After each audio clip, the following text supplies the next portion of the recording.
मेरा प्रिय भाइयों और बहनों, इसी समय हम बाइबल पाठ 7 देखने के लिए हम तैयार हैं। पहले 6 पाठ हो गया बाइबल स्टडी।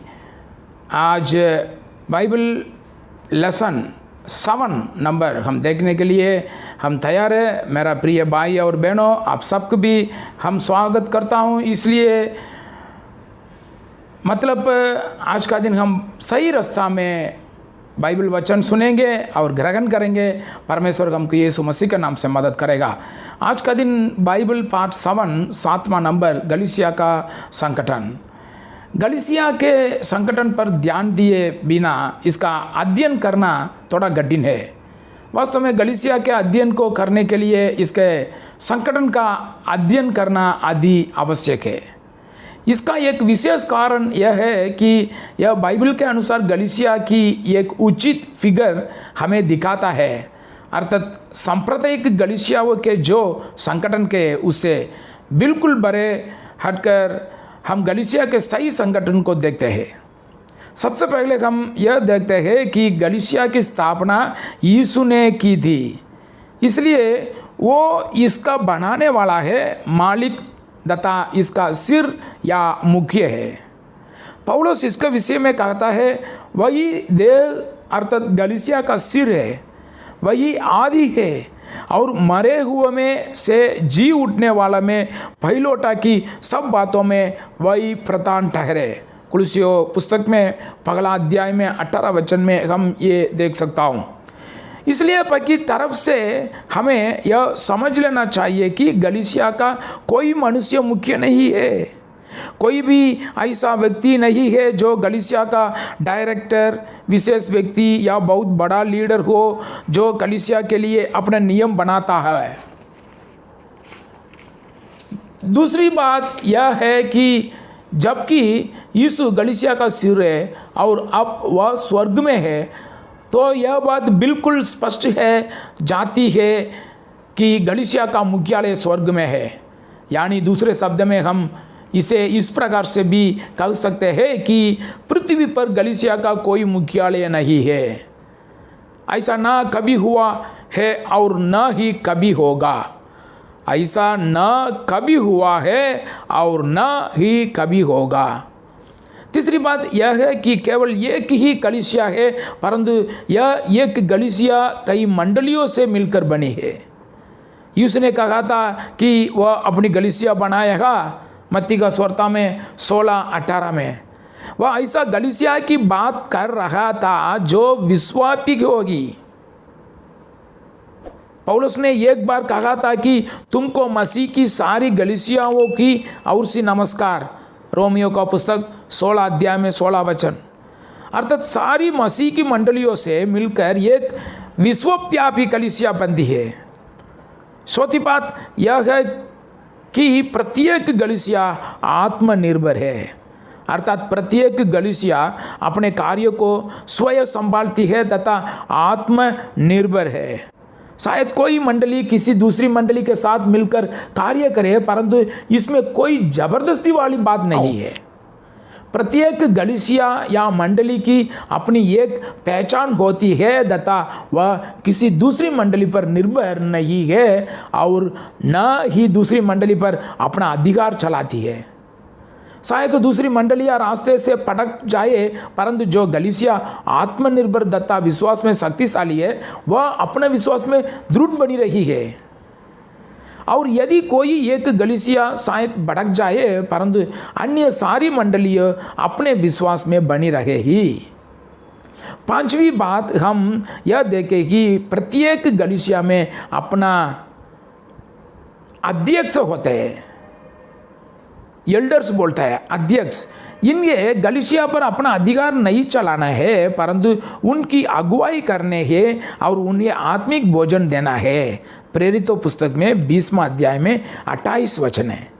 नए नियम में इन लोगों को कई नामों से पुकारा गया है, जैसे कि एल्डर, बिशप, प्रेस्बिटर तथा ओवरसियर। और इन योग्यताओं के विषय में पहला तीमुथी पुस्तक 3 अध्याय में और तीतुस 1 अध्याय में लिखा है। पगला तीमुथी 3 अध्याय और तीतुस 1 अध्याय। यदि किसी कलीसिया में योग्य लोग नहीं है जिन्हें एल्डर बनाया जा सका, तो उन्हें ऐसा मसीह की पुरुषों को तैयार करना चाहिए जो बात में इसके लिए तैयार हो सके। इस बात पर ध्यान देना आवश्यक है कि एल्डर केवल आयु वाले अनुभवी पुरुषों लोग ही होते हैं। छठी बात यह है कि प्रत्येक मंडली में अपना डीकन या सेवक होने चाहिए। उन्हें एल्डर्स की देख रेख में कार्य करना चाहिए। यह लोग सहायक होते हैं और यह कोई चर्च की बड़ी पदवी नहीं होती है, क्योंकि कई बार एल्डर्स का पास समय का अभाव होता है, इसलिए डीकन सेवा का कार्य करता है।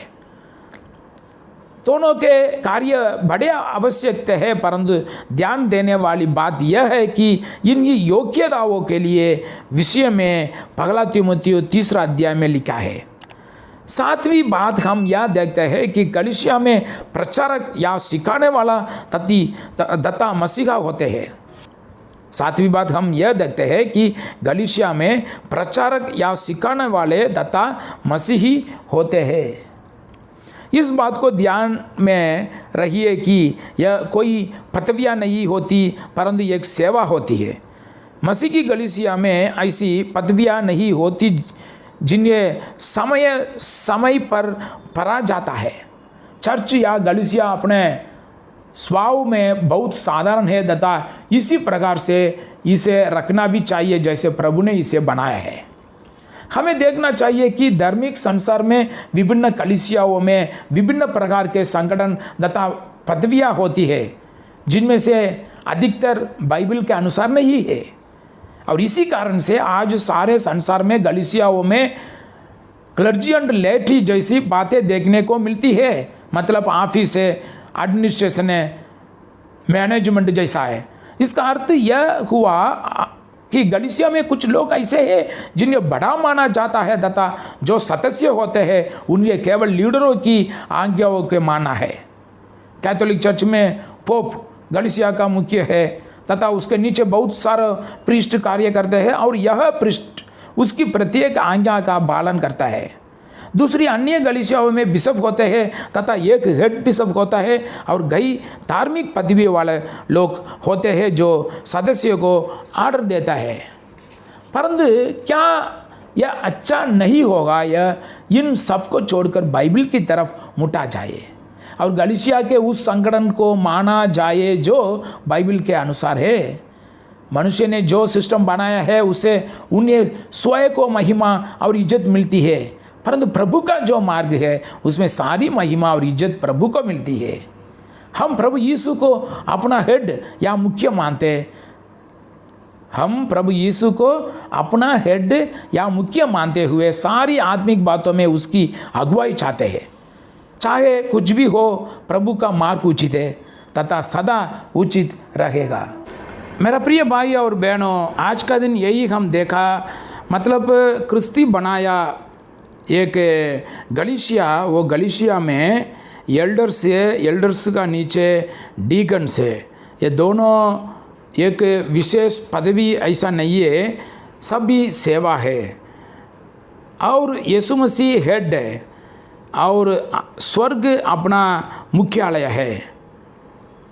लेकिन आज का दिन बहुत सारा कलीसिया बोलते हैं, फेलोशिप है, सोसाइटी है और दूसरा बहुत ज़्यादा चलता रहता है, लेकिन उसमें पूरा भी मानस लोग बनाया एक पदवी होगा, उसका नीचे दूसरा पदवी होगा, ऐसा स्टेप बाय स्टेप है।